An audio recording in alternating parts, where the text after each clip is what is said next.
नमस्कार मेरे प्रिय दोस्तों, स्वागत है आपका हमारे YouTube चैनल स्वाति ज्ञान गंगा में। आज की हमारी कहानी है बहू भी थक जाती है। माया की शादी को अभी 4 ही महीने हुए थे, फिर भी उसने एक बात अच्छे से जान ली थी कि उसकी सासू माँ दूसरी औरतों की तरह नहीं है और बहुत ही अच्छी हैं। हनीमून से आने के बाद माया को भी ऑफिस ज्वाइन करना था। पहले ही दिन जब माया ऑफिस से आई तो सासू माँ ने पहले ही पानी, फिर जूस और चाय के साथ घर के बने हल्के फुल्के स्नैक्स खिलाए। माया का पति गौतम उसके आने के कम से कम 1 घंटे बाद आया तो माया जैसे ही गौतम के लिए पानी, जूस आदि लेने के लिए उठी तो सासू माँ बोली, थक कर आई हो, आराम से बैठो, मैं लाती हूँ चाय नाश्ता। तो माया से पहले गौतम ही बोल पड़ा, माँ, बहू पर बड़ा प्यार आ रहा है। मुझसे ऑफिस से आते ही काम करवाती थी। और माया यानी अपनी बहू को बिगाड़ो मत, ठीक है ना। सासू माँ बोली, जब मैं स्कूल से पढ़ा के थकी हारी घर आती थी तो तुम्हारी दादी और बुआ मुझे चाय तो दूर पानी तक नहीं पूछती थी और ऊपर से अपने लिए चाय नाश्ता बनाने को कह देती थी।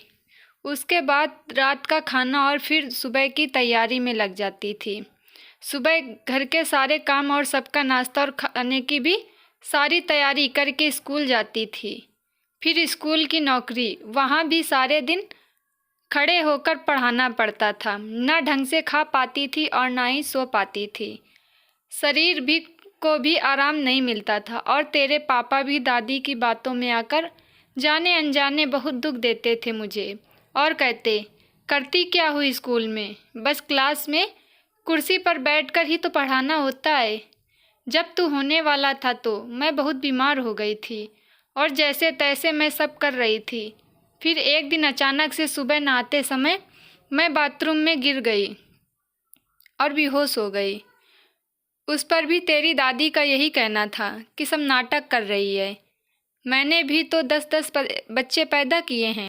फिर मुझे डॉक्टर ने बेड रेस्ट की सलाह दी। तब तेरे नाना नानी अपने साथ ले गए थे। वहाँ जाकर आराम मिला और अच्छे खाने पीने से सेहत में सुधार हुआ, क्योंकि सिर्फ दवाई से ही कुछ नहीं होने वाला था। 5 महीने बाद तुम्हारा जन्म हुआ, लेकिन तेरे पापा फिर भी नहीं सुधरे।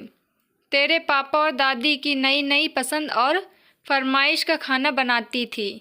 कभी कभी नौकरी छोड़ने का भी मन करता, लेकिन तेरे होने के बाद बढ़ते खर्च और पापा पर बुआ की शादी का कर्ज, मैं कभी नौकरी छोड़ ही न पाई।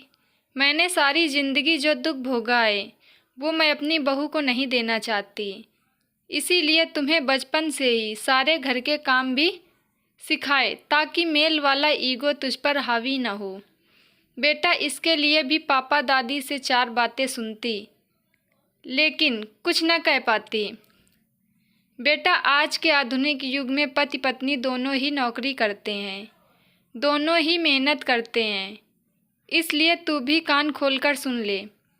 बहू का साथ निभाना और हर छोटे बड़े काम में उसकी मदद करना, क्योंकि जिस पर बीतती है ना, उसी को पता चलता है। मैं तेरे पापा और दादी को ना तो बदल सकी, लेकिन मैंने अपने आप को बदला और समय के साथ चली। बेटे के साथ साथ बाहर काम करते हुए बहू भी तो थकती है। काश यह बात सबको समझ आए और सबको भी एहसास हो और तेरी दादी को भी एहसास होता। दोस्तों, यह छोटी सी कहानी यह संदेश देती है कि हमें बहू को सिर्फ बहू ही नहीं समझना चाहिए, बल्कि अपनी बेटी की तरह ही समझना चाहिए, क्योंकि वो भी तो इंसान होती है, कोई मशीन नहीं होती जो हर वक्त काम में लगी रहे। सही कहा किसी ने, जब खुद पर बीतती है तब समझ में आती है। यह कहानी आपको कैसी लगी, प्लीज़ कमेंट में ज़रूर बताइएगा। मिलते हैं एक और अच्छी वीडियो के साथ। बाय बाय दोस्तों।